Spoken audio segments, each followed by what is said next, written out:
भला हुआ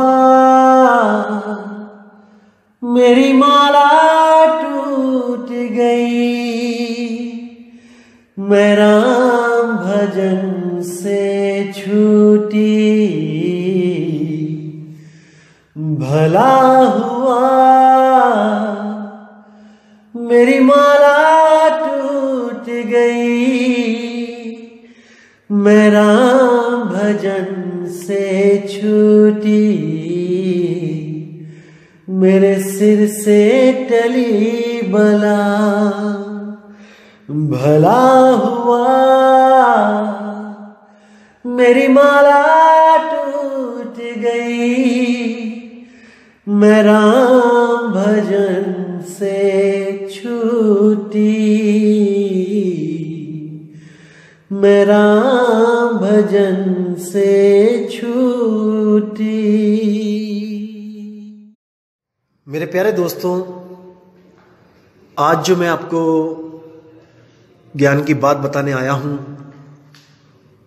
वो ये है कि हम कैसे अपने स्वरूप को भूल गए हैं और कैसे हम अपने स्वरूप को प्राप्त करेंगे। क्योंकि आपने देखा है, जैसे एक कांच का महल होता है, जैसे कांच है, आपके घर में ही कांच लगा लो कि आपकी मोटरसाइकिल का जो कांच है या फिर आपके खिड़कियों पे जो कांच है जिसमें शक्ल दिखाई देती है, आप देखोगे कि उसमें हमेशा ही कोई ना कोई पक्षी आके चोंच मारता रहता है।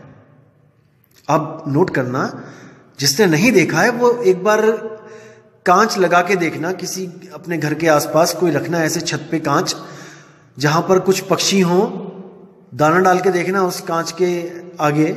तो वो पक्षी क्या करेंगे, वो दाना तो खाने आएंगे, लेकिन जैसे ही वो अपने स्वरूप को देखेंगे उस कांच में, वो उसमें चोंच मारना शुरू कर देंगे।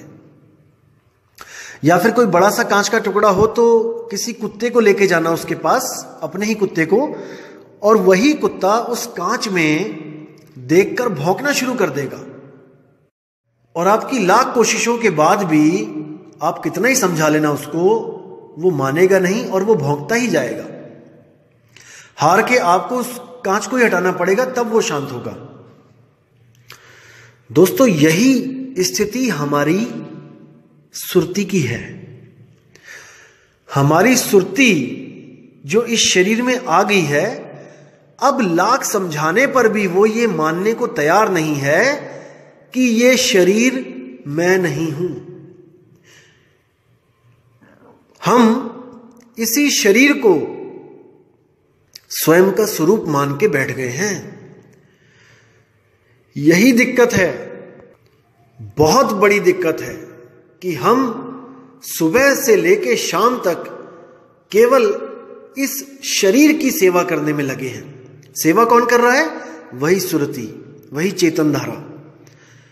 सुबह से लेके शाम तक वही सुरती इस जड़ शरीर को सजने संवारने में लगी रहती है और इसकी पूरी पूरी रक्षा करती है, पूरा ख्याल रखती है इसका। लेकिन अंत में ये एक माटी के ढेर से ज्यादा कुछ नहीं रह जाता है। और जो अनमोल चीज होती है उसके बारे में वो कभी सोचती ही नहीं है। मतलब वो अपने बारे में कभी सोच नहीं पाती कि ये मिट्टी का घड़ा, ये मिट्टी का शरीर एक दिन टूटेगा, एक दिन छूटेगा, तो मैं कहां जाऊंगी। ये सुरती कभी भी विचार नहीं करती है, इसीलिए भटका खाती है, इसीलिए भटका खाती है। इसको कोई ऐसा गुरु मिल जाए जो इसको इसका ही लखाव करा दे, इसको ही ज्ञान करा दे, तो इसका भवबंधन हमेशा के लिए छूट सकता है। आपको एक स्टोरी सुनाता हूं छोटी सी। कई बंदे सोचते हैं कि अरे ऐसे कैसे हो सकता है, मैं खुद को ही प्राप्त करके कैसे मैं मुक्त हो जाऊंगा, मैं तो भगवान को प्राप्त करना चाहता हूं, मैं तो परमात्मा को प्राप्त करना चाहता हूं। कई लोगों के मन में ये शंका रहती है कि हम खुद को ढूंढने थोड़े नहीं आए हैं इस दुनिया में, हम तो भगवान को ढूंढने आए हैं। दोस्तों, ढूंढा उसे जाता है जो खो गया होता है। भगवान खो नहीं गया, भगवान कोई बच्चा नहीं है जो वो खो गया अब उसको ढूंढोगे आप। खो आप गए हो इस मेले में, ढूंढना आपको है, खुद को, अपने आप को ढूंढना है। आपको मैं एक स्टोरी सुनाता हूं, आपको समझ में आएगा। एक बार एक आदमी होता है, बहुत पैसा कमाता है, उसको गुरु ऐसा मिला होता है कि वो उसको कहता है कि जिंदगी में पैसा ही गुरु है और कुछ नहीं। बहुत पैसा कमाता है, बेअंत पैसा कमाता है। एक दिन क्या होता है, उसको एक साधु मिलता है। वो उसको कहता है कि भाई तूने इतना पैसा कमाया है, तो क्या करेगा? ये सब तो यहीं छूट जाएगा, तेरे हाथ पल्ले तो कुछ भी नहीं रहेगा, तूने तो अपनी जिंदगी बर्बाद कर ली। तो वो साधु को क्या कहता है, अरे जा यहां से, क्यों दिमाग खराब कर रहा है, तूने तो कुछ कमाया नहीं है और मैंने कमाया तो तू मुझसे जलता है, चल निकल यहां से, भाग यहां से। तो वो साधु को भगा देता है। दोस्तों, उसका ही एक बहुत अच्छा दोस्त होता है, बहुत करोड़पति दोस्त होता है। उसी दिन वो मर जाता है शाम को। अब जब वो मर जाता है तो उसके शमशान में जब वो जाता है उसकी लाश के साथ, तो उसको बड़ी चिंता होती है कि देखो इतना अरबपति खरबपति बंदा मेरा दोस्त सारा पैसा यहीं छोड़ गया। अरे भाई, यानी कि मैं मरूंगा मेरा पैसा भी यहीं छूट जाएगा। यानी वो साधु सही बोल रहा था कि तूने तो जिंदगी बर्बाद कर ली इतना पैसा कमा के, तूने वो काम तो किया नहीं जो तूने करना था, भजन भक्ति, भगवान को ढूंढा नहीं तूने, पैसे को ढूंढता रहा। अब उसको पूरी रात नींद नहीं आती है। कहता है क्या किया जाए यार, कहां किस चक्कर में पड़ गया, मुझे कैसा गुरु मिल गया जिसने मुझे केवल पैसा कमाने का ज्ञान दिया और मैं पैसा कमाता रहा। अब मुझे अपने लिए कुछ करना पड़ेगा, भगवान को प्राप्त करने के लिए मुझे कहीं जाना पड़ेगा, किसी संत की शरण में। सुबह उठते ही वो जाता है और जंगल की तरफ निकल जाता है। जंगल में जाते जाते जाते जाते एक साधु का आश्रम मिलता है उसको। तो वो साधु के आश्रम में जाता है और साधु से कहता है, महाराज मुझ पे दया करो।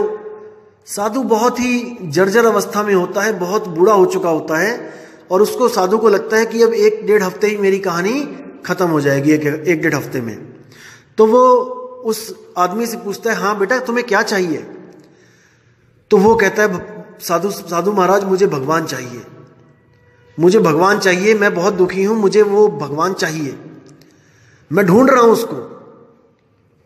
तो साधु सोचता है कि 1-1.5 हफ्ते की कहानी है मेरी, मैं इससे सेवा भी करवाऊंगा, झाड़ू पोछा लगवाऊंगा, लकड़ियां कटवाऊंगा, तो 1-1.5 हफ्ते में मैं चला जाऊंगा, ये फिर भटक जाएगा बेचारा, कहाँ जाएगा। चलो इसको मैं सारा ज्ञान अभी दे देता हूं, अभी समझा देता हूं इसको कि क्या दिक्कत है, कहाँ पे प्रॉब्लम है, तूने क्या करना है।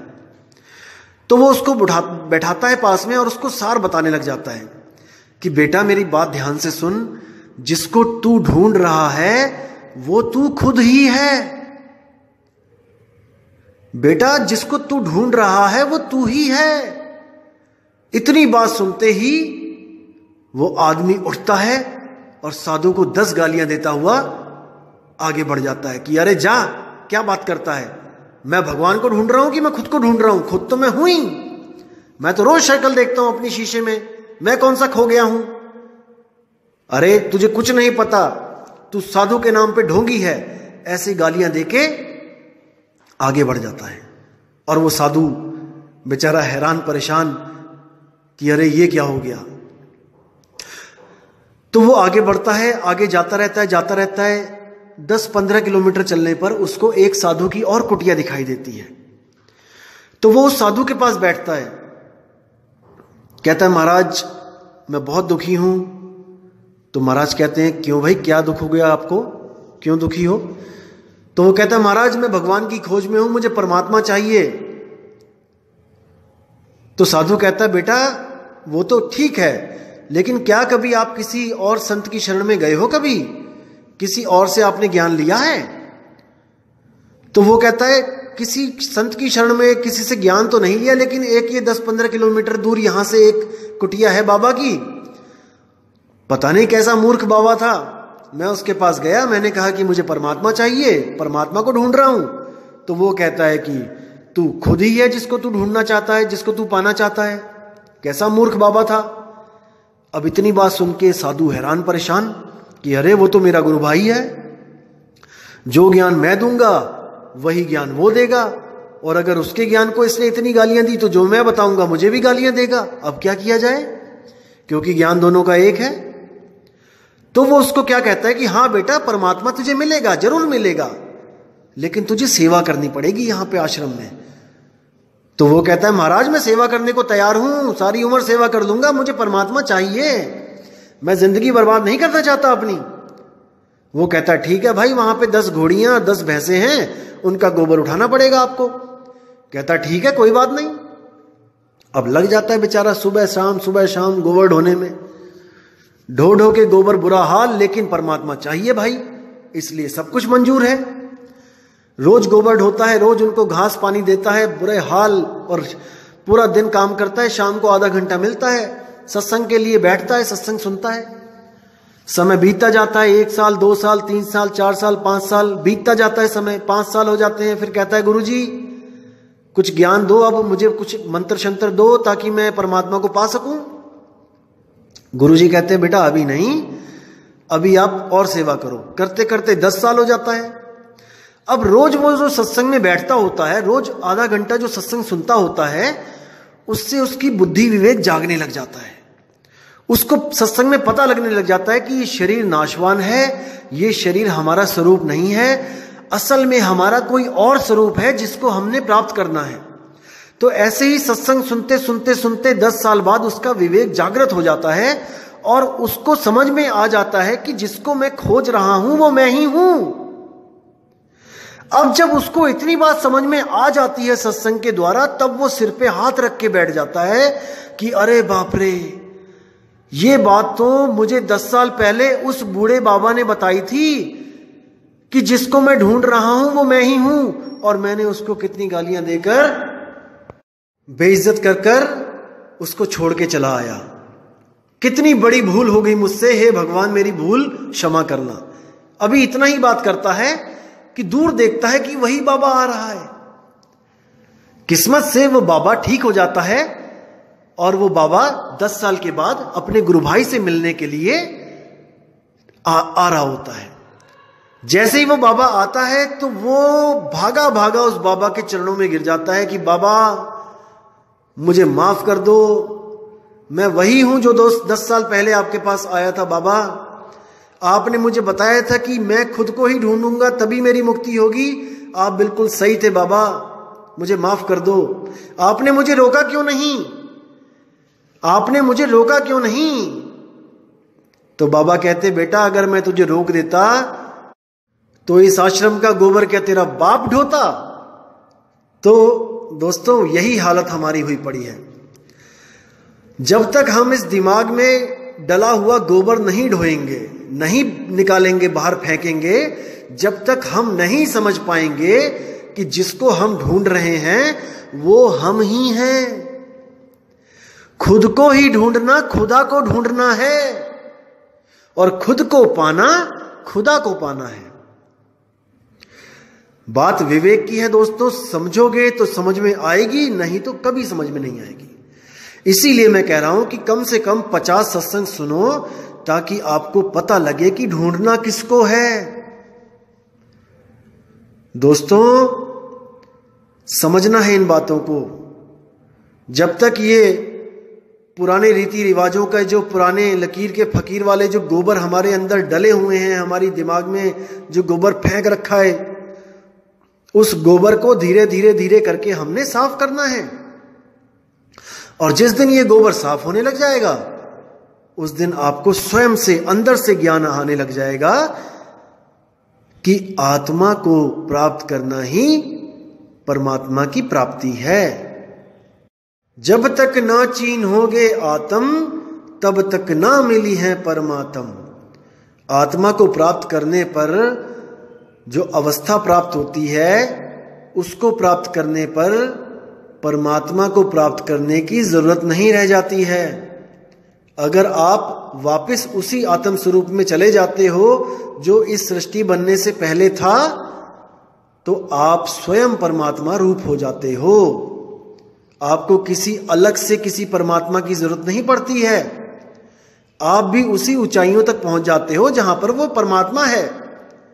ये ऊंचाइयां एक संकेत है कोई सेंटीमीटर लेके ना नापने लग जाए इन ऊंचाइयों को। ऐसे ऐसे स्वयंभू आत्मज्ञानी भी बने हुए हैं जो शब्दों को पकड़कर आगे बातें बनाकर भ्रमित कर देते हैं लोगों को। तो दोस्तों, जिसको आप खोज रहे हो वो आप ही हो। दोस्तों, लेकिन एक चीज और आपको मैं बताना चाहूंगा। जैसे कई भाइयों के मेल आती हैं, पूछते हैं कि क्या जो आप बता रहे हो वो अहम ब्रह्मस्मि लेवल का ज्ञान है? क्या अहम ब्रह्मस्मि और जो आपका जो ज्ञान है, मूल ज्ञान, क्या ये एक ही है? बिल्कुल नहीं दोस्तों, मैं आपको क्लियर करना चाहूंगा कि ये एक क्यों नहीं है। क्योंकि सवाल बहुत अच्छा है।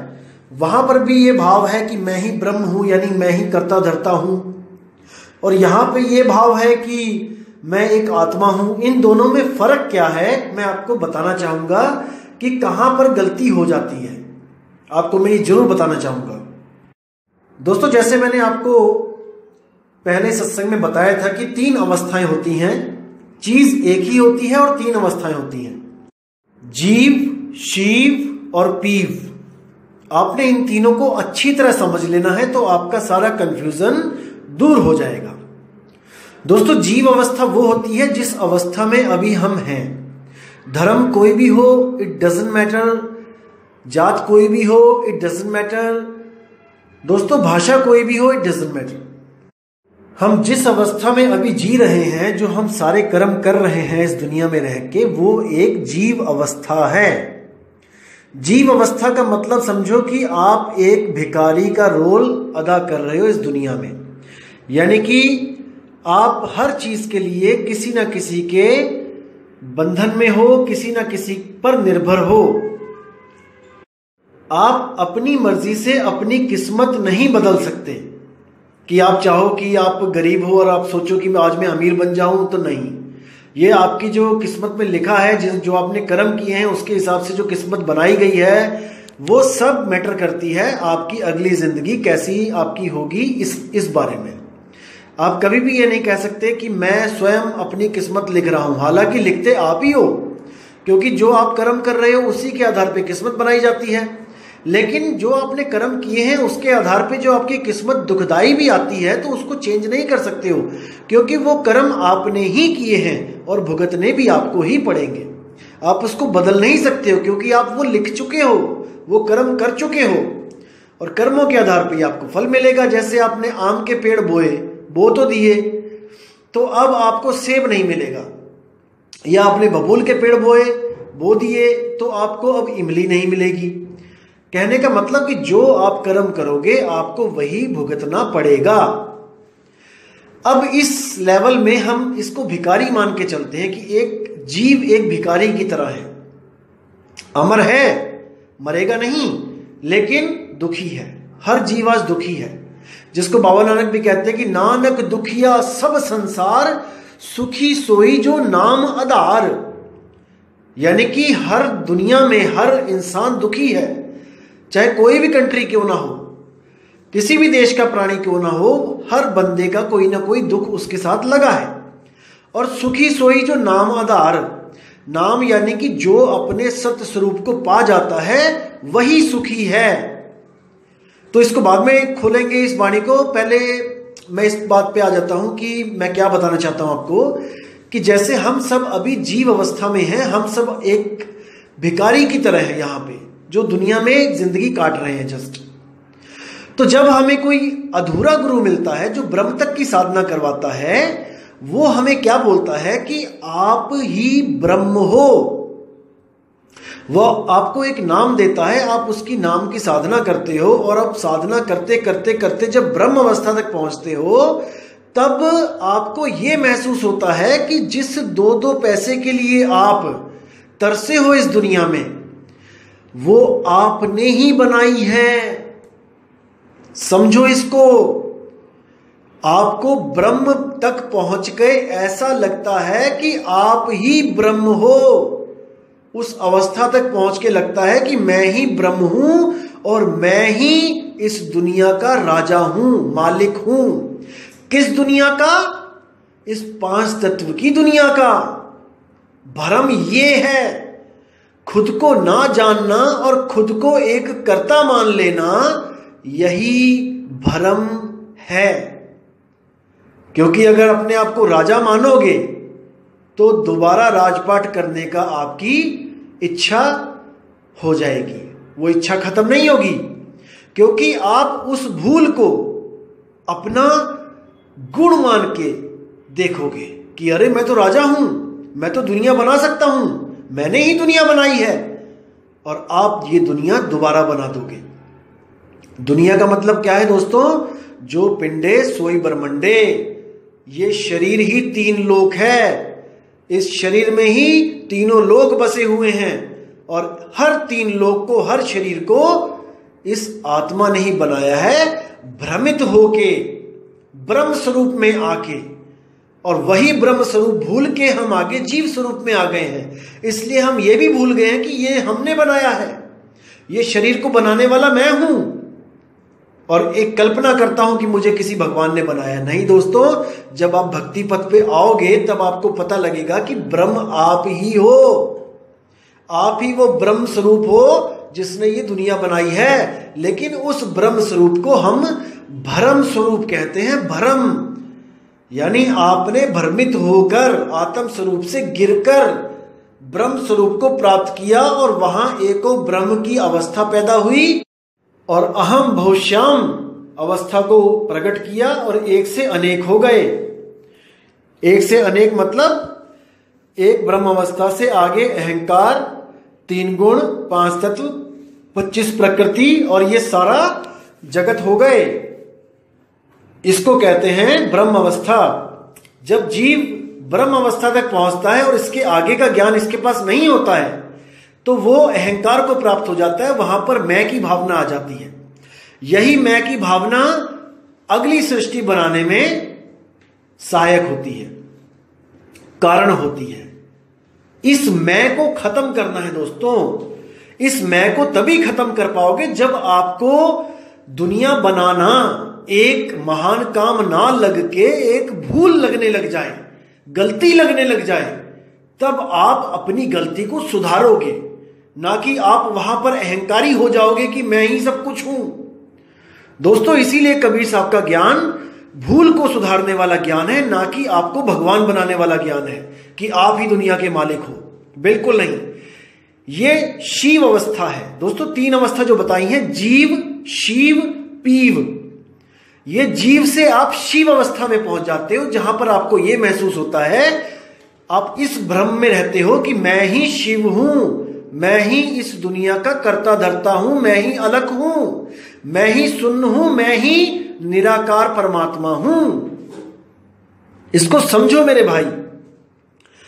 सतगुरु के ज्ञान में इस महानता को एक भूल बताया जाता है कि दुनिया बनाना कोई महान काम नहीं किया आपने। अरे आपने दुनिया बनाई, आप भ्रमित होकर इसी में फंस गए। आप बार बार अपनी ही दुनिया में जन्मते और मरते हो। कई लोग कहते हैं विष्णु जी ने दुनिया बनाई। अरे विष्णु जी भी तो राम बन के दुख पा रहे हैं। अपनी ही दुनिया में दुख पाना ये कहां की समझदारी है मेरे भाई। अपने ही घर में तुम दुखी हो जाओ तो फिर सुख कहां है? कहीं नहीं मिलेगा आपको सुख। तो इस अवस्था को, इस शिव अवस्था को सतगुरु कबीर साहब के ज्ञान में भूल कहा गया है।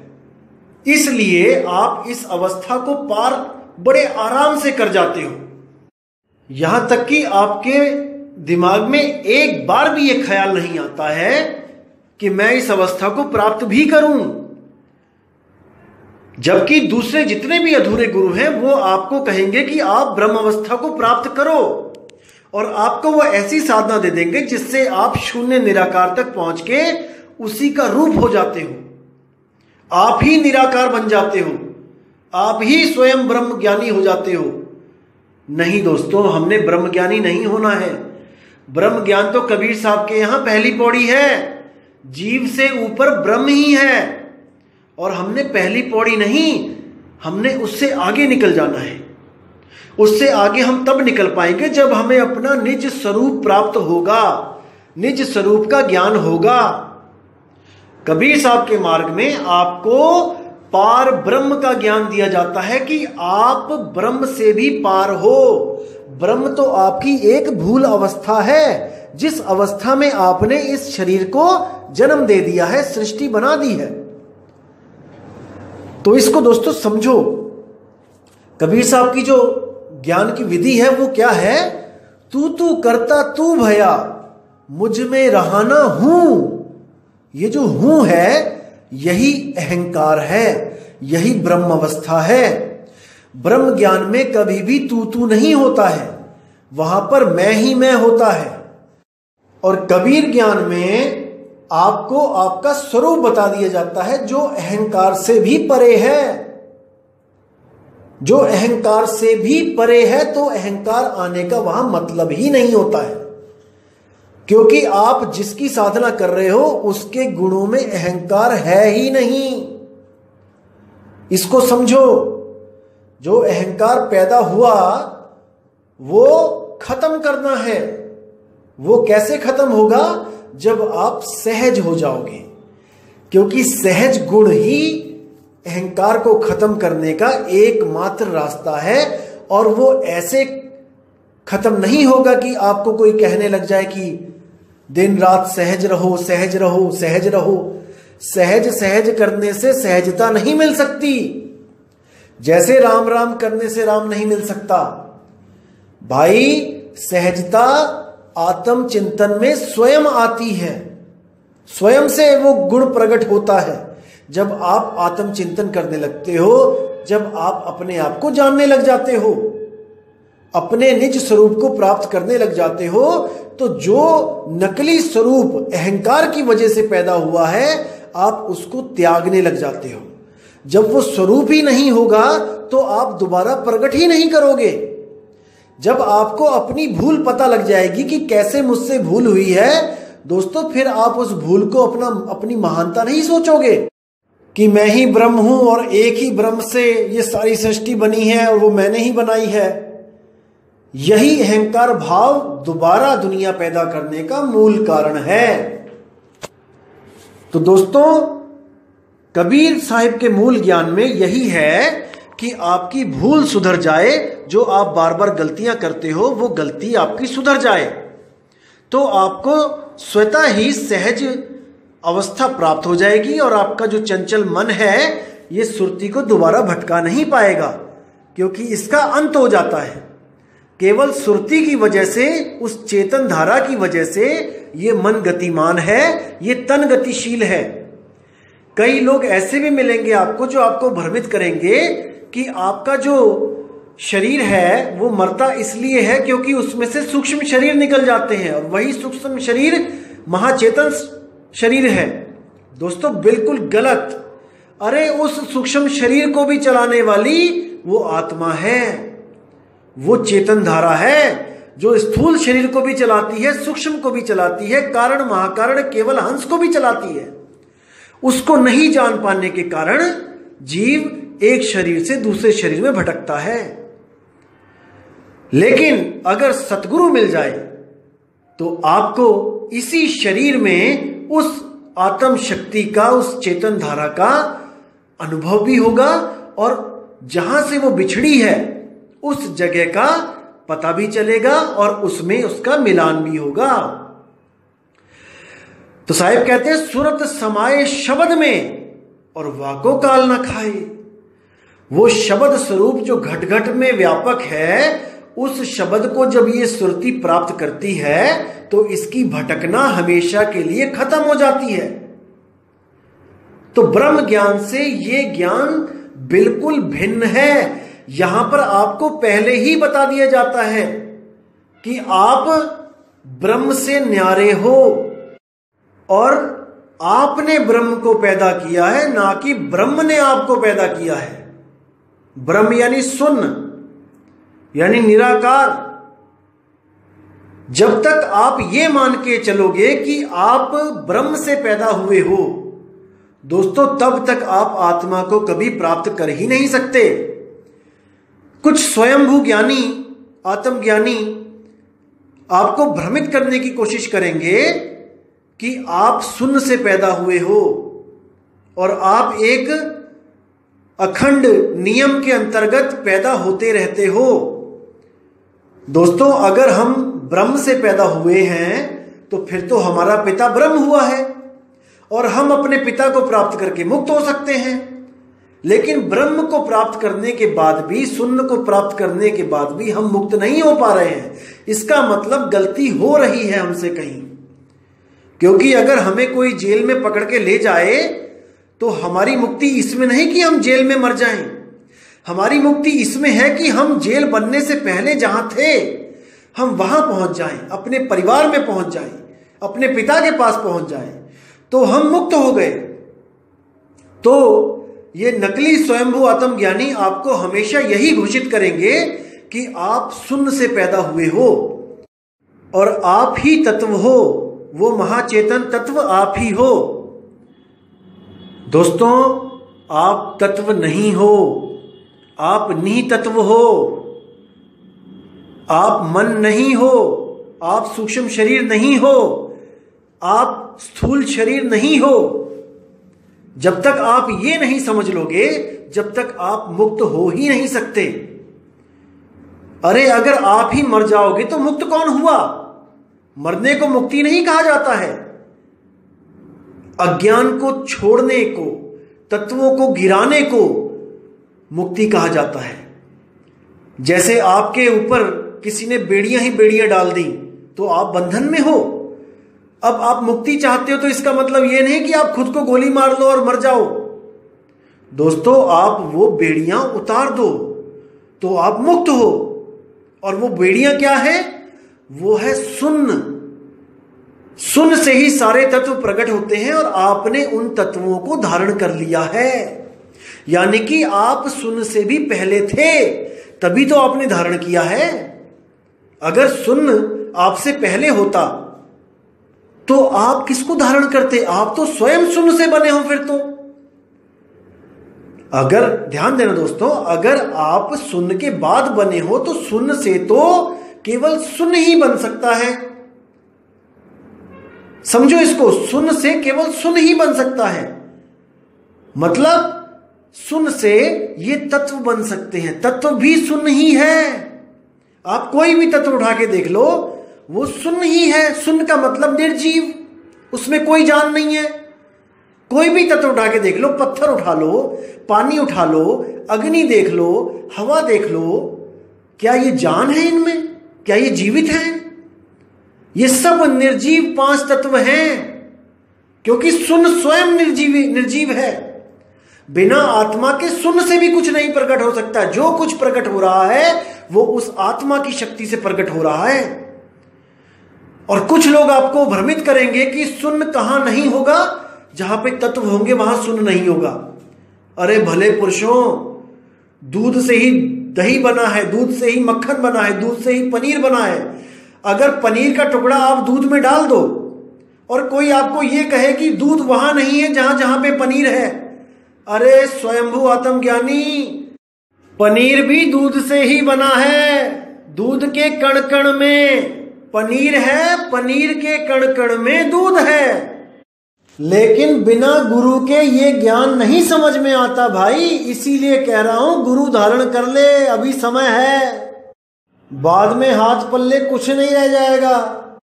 किसी कुमार के घर में गधा बन के आना पड़ेगा और पूरा दिन मिट्टी ढोएगा और पीछे डंडे पड़ेंगे, आगे निकलेंगे आंसू। कोई नहीं बचाने आएगा वहां पे। अभी समय है, विचार कर ले, अभी भी समय है। मैं हमेशा भला चाहता हूं सबका। मैं कभी नहीं चाहता कि कोई भी मेरा भाई इतना ज्ञान समझने के बाद दोबारा वापस 84 में चला जाए, केवल मूल ज्ञान ना होने के कारण। इसलिए दोस्तों, मूल ज्ञान समझो। मूल ज्ञान के बिना आपकी मुक्ति असंभव है। कभी मुक्त नहीं हो सकते आप जब तक आपको मूल ज्ञान ना मिल जाए। और मूल ज्ञान नाम है गलतियों को सुधारने का। कोई गलती से भी ये ना सोचे कि गुरु आपको किसी गुलामी में डालते हैं। नहीं मेरे दोस्तों, नहीं। आज आप जो भी काम कर रहे हो, आज आप किसी भी पद पे बैठे हो, आप मिनिस्टर हो, आप कोई टीचर हो, आप इंजीनियर हो, आप डॉक्टर हो, दोस्तों आप आज फ्री हो, आप फ्री हो पैसा कमाने के लिए, आप हर चीज के लिए फ्री हो, केवल और केवल गुरु धारण करने के बाद आपको ये अवस्था प्राप्त हुई है। आपने जो स्कूलों में टीचरों के डंडे खाए हैं, कॉलेजों में जो झिड़के खाई हैं उन टीचरों की, उसकी वजह से आप आज फ्री हो। अगर आप ये सोच लेते कि हम तो स्कूलों में हमको गुलाम बनाया जाता है टीचरों का, हमें 6-6, 8-8 घंटे तक गुलामी में रहना पड़ता है। दोस्तों ये बातें कोई मूर्ख ही करता है जो स्कूलों से बंक मार के फिल्में देखने को आज़ादी बोलता है। दोस्तों उस समय तो बहुत अच्छा लगता है स्कूल से बंक मार के आज़ाद होने का, गुलामी को एक्सेप्ट ना करने का, लेकिन ये बाद में पता लगता है जब इस दुनियादारी में उसको स्टैंड करना पड़ता है, उसको कोई नौकरी नहीं मिलती है, 5वीं पास ही रह जाता है, गलत कामों में पड़ जाता है और उसको कोई पूछता भी नहीं है, तब उसको बेचारे को दिहाड़ी करके अपना पेट पालना पड़ता है। और जो लोग उस गुलामी को एक्सेप्ट करते हैं वो हमेशा के लिए आजाद हो जाते हैं। जैसे एक आदमी था जो जंजीरों को काटने का स्पेशलिस्ट था और उसको पता लगता है कि किसी जेल में कुछ बेकसूर लोगों को डाला गया है और उनको जंजीरों में बांध दिया गया है। तो उसको दया आ जाती है और वो क्या करता है, वो एक छोटा सा क्राइम करता है जिसकी सजा होती है 10-15 दिन जेल में जाने की, और वो केवल उसी के लिए, उन्हीं लोगों को आजाद करने के लिए वो कर्म करता है। ये केवल मैं आपको स्टोरी समझा रहा हूं समझने के लिए। तो वो क्या करता है, वो उस जेल में जाता है और वहां पर जो खाने के चम्मच मिलते हैं उन चम्मचों को ही वो एक ऐसा आकार दे देता है कि वो एक आरी के रूप में हो जाते हैं और वो उन लोगों को भी ये सिखाने लग जाता है कि चम्मच से कैसे आरी बनाई जाती है जिससे वो बंधन काट सके। तो जो लोग तो उनकी बात को समझते हैं वो उनको अपना गुरु मान के वो कला सीखने लग जाते हैं, और जो लोग अपने अहंकार में होते हैं कि अरे वो भी तो देखो जेल में सजा काटने आया है, वो भी तो अज्ञानी है, वो भी तो हमारी तरह कैदी है, तो वो उसको गुरु स्वीकार नहीं करते हैं। तो दोस्तों जिनको तो वो कला सिखा देता है वो सब अपनी अपनी बेड़ियां काटने लग जाते हैं और एक दिन बेड़ियां काट के उस जेल से हमेशा के लिए फुर हो जाते हैं। और जो बेचारे नहीं गुरु धारण करते हैं वो वहीं पर सजा काट के एक दिन फांसी पे चढ़ जाते हैं। तो गुरु वहां पे जेल में जा रहा है आपको गुलाम बनाने के लिए नहीं, गुलाम तो आप ऑलरेडी ही हो, वो और क्या गुलाम बनाएगा गुलामों को, वो आपको मुक्त कराने के लिए आता है। वो आपको जो विधि बताता है उससे आप मुक्त हो सकते हो। इसी तरह कबीर साहब जो पंथ चलाते हैं, जो गुरुगम चलाते हैं, वो केवल आपको बंधनों से मुक्त करने के लिए चलाते हैं, ना कि आपको गुलाम बनाने के लिए। लेकिन हाँ, गुरु की सेवा बहुत अनिवार्य है क्योंकि पल पल पे गुरु आपका मार्गदर्शन करते रहते हैं, आपको गलत जगह गलत संगत से हमेशा दूर रखने के लिए सत्संग रूपी वर्षा करते रहते हैं। इसलिए बहुत जरूरी है कि गुरु की आज्ञा में रहें, गुरु की शरण में रहें, क्योंकि केवल बीज बोने से फसल प्राप्त नहीं होती मेरे भाई। सारी दुनिया बीज बोती है, सारे किसान बीज बोते हैं, लेकिन बाढ़ भी बहुत जरूरी होती है, वरना आवारा पशु कभी भी खेत को चर सकता है। तो जहां पे बाढ़ लगी होती है, कांटों वाली तारें लगी होती हैं मजबूत, वो फसल साफ बच जाती है, और जहां पे बाढ़ नहीं होती है वो फसल पशुओं द्वारा चर ली जाती है। तो नामदान है बीज और सत्संग है बाढ़। अगर बाढ़ लगी होगी, आपको बार बार सत्संग मिलता रहेगा, तो वो नामदान जो आपको हुआ है वो बहुत ही बढ़िया रंग लाता है, बहुत ही आसानी से आप उस स्वरूप को प्राप्त करते हो। लेकिन अगर सत्संग रूपी बाढ़ नहीं लगी है तो आपके खेत में कभी भी कोई भी आवारा पशु घुस के आपकी फसल को वो चर सकता है, आपको भ्रमित कर सकता है। इसलिए दोस्तों, गुरु को धारण करना और गुरु के सत्संग में रहना अति अनिवार्य है। तो दोस्तों, आज की ऑडियो से मैं उम्मीद करूंगा कि आपको ब्रह्म अवस्था में जो लोग फंस जाते हैं, आपको उसका पता लग चुका है कि ब्रह्म अवस्था को प्राप्त करना और उसको कैसे पार करना है, ये सब कबीर पंथ में बताया जाता है। ब्रह्म अवस्था में रुका नहीं जाता है, वो शब्द विहंगम चाल है, वो सीधे हर देश को पार करता हुआ इंडिया से अमेरिका पहुंचने की तरह है। बीच में देश आएंगे लेकिन आपको पता भी नहीं लगेगा कि कौन सा देश आपके नीचे से गुजर रहा है, उस हवाई जहाज के नीचे से निकल रहा है।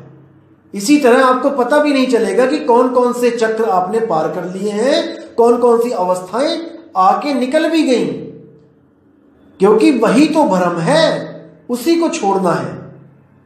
तो दोस्तों, उम्मीद करूंगा कि आज की ऑडियो से आपके कई भ्रम दूर हो गए होंगे और मैं मालिक से हमेशा यही अरदास करूंगा कि आप हमेशा विवेकी होते जाएं, होते जाएं, होते जाएं, इतने विवेकी हो जाएं कि आप नील शीर का निवेड़ा स्वयं अपनी बुद्धि से कर सको, अपने आत्म स्वरूप को जान सको।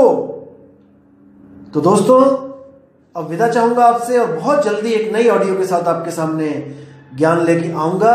कबीर साहब का जो मूल ज्ञान है उसको अच्छी तरह समझ के आप हमेशा के लिए भवबंधन से मुक्त हो सकते हो। दोस्तों, यकीन रखो। तो दोस्तों, अब मैं विदा चाहूंगा। जय गुरु बंदी छोड़ मदन साहिब, जय गुरु बंदी छोड़ वैराग साहिब, जय जय बंदी छोड़ सतगुरु सत्य कबीर साहिब की सदा ही जय हो। साहिब बंदगी सतनाम।